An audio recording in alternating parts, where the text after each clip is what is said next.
Welcome back, my friends. My name is Eric. This is Rome. And they say don't feed the trolls, but let's be honest, this is YouTube where even trolls interaction counts. So let's feed some trolls. If we go to my YouTube account here,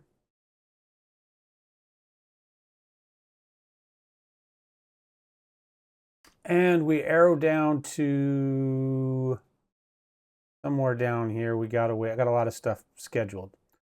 Take a look at our YouTube one here. Let's take a look at comments. Can I look at comments here? Comments.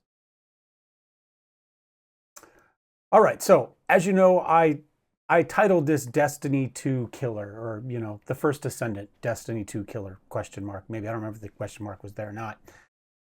My favorite comment are the people that say Bungie is the true Destiny killer, and that's great. But a lot of people are saying it can only compete with Warframe.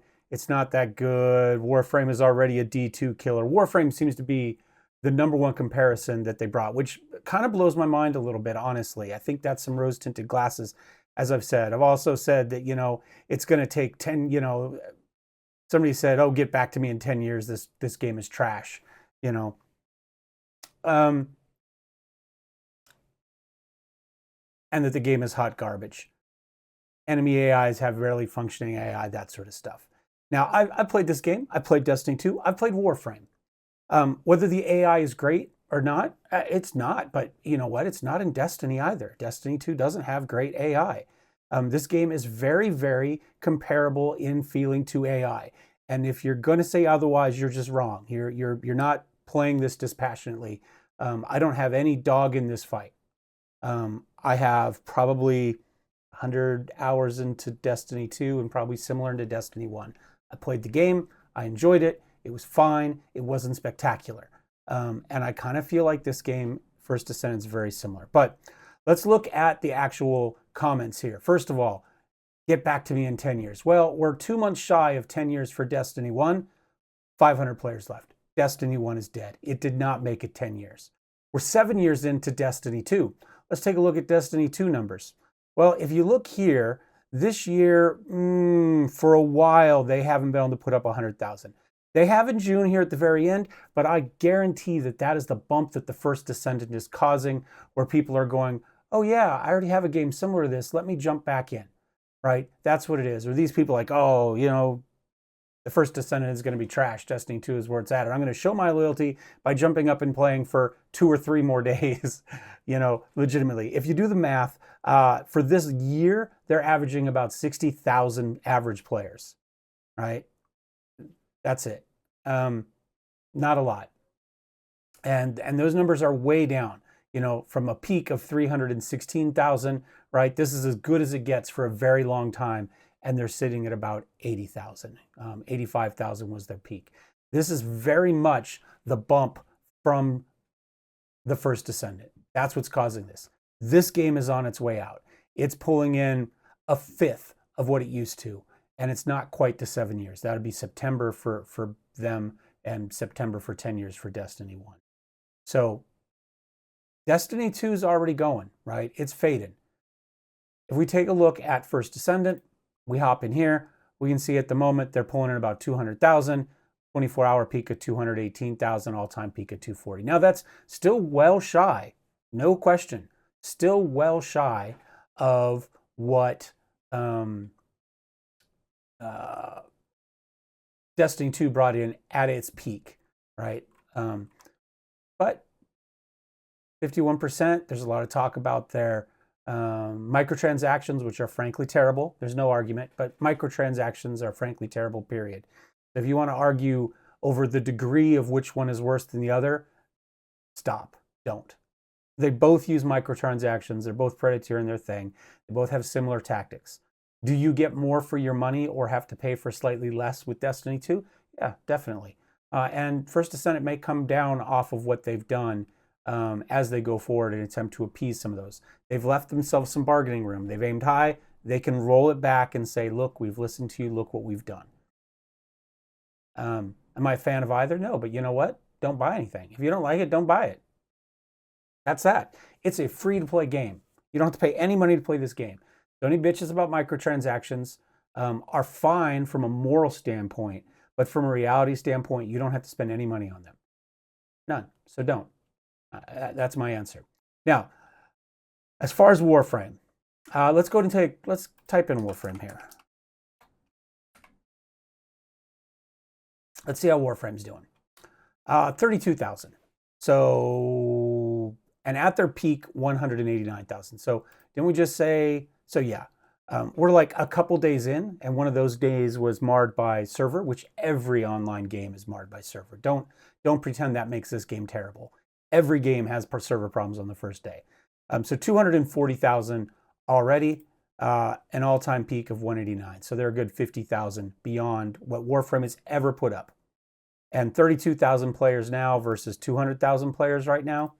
Warframe is not playing on this level. It is not that Warframe's a bad game. Don't misread me. Don't try to put words in my mouth. Warframe is not a very accessible game.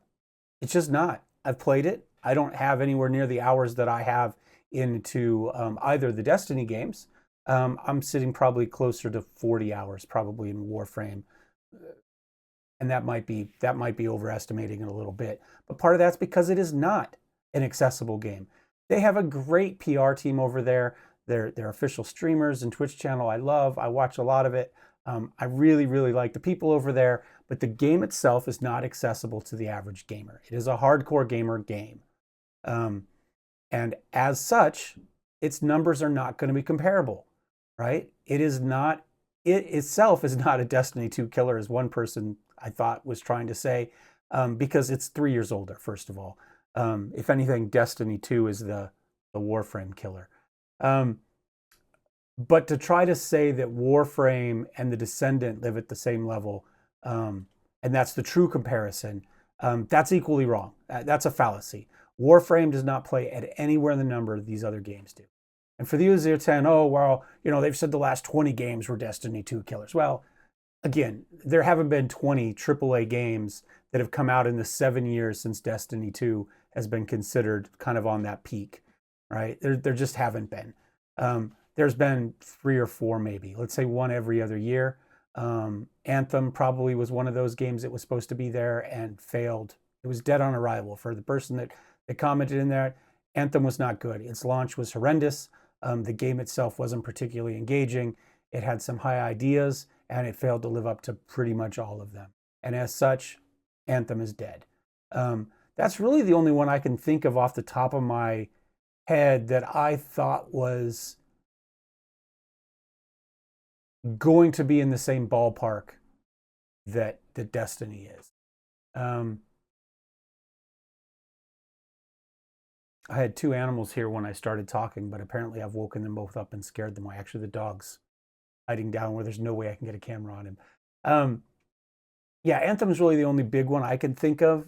If you guys can think of some big AAA games that you think over the last few years, remember this game, Destiny 2, has only been out for 7 years.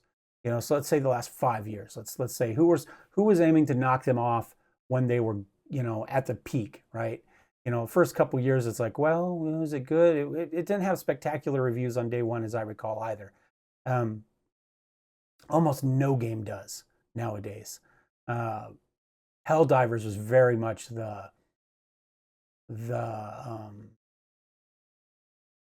outlier in that as far as games. And Helldiver doesn't put up these numbers either, I don't think. Shall we look?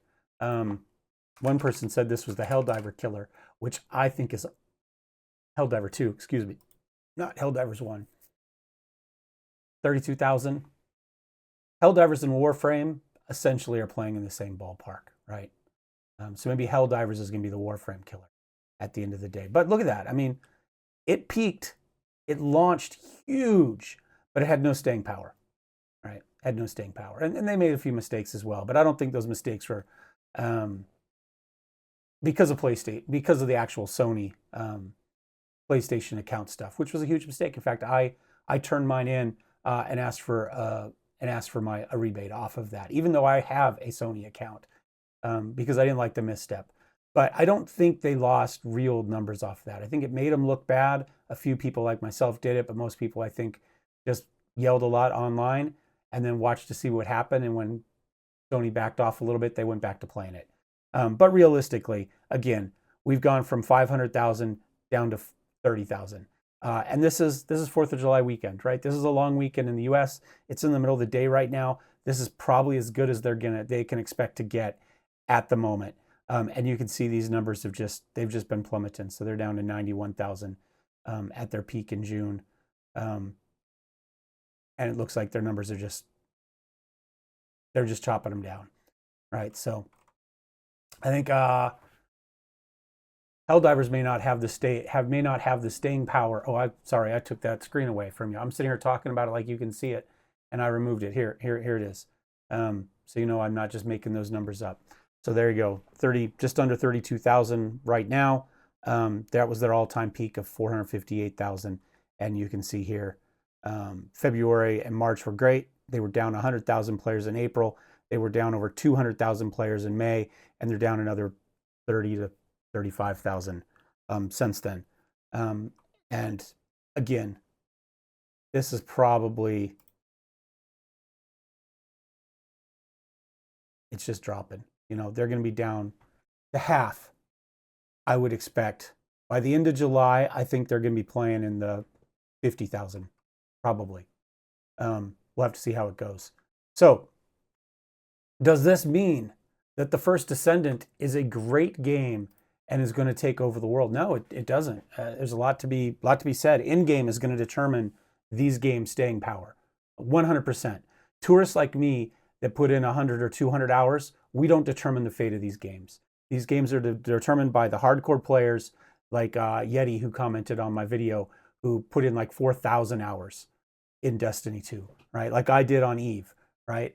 There's a handful of those games that I was not a tourist in either. WoW and Eve probably are the two biggest, and Anarchy Online, I guess, would be the third one in there.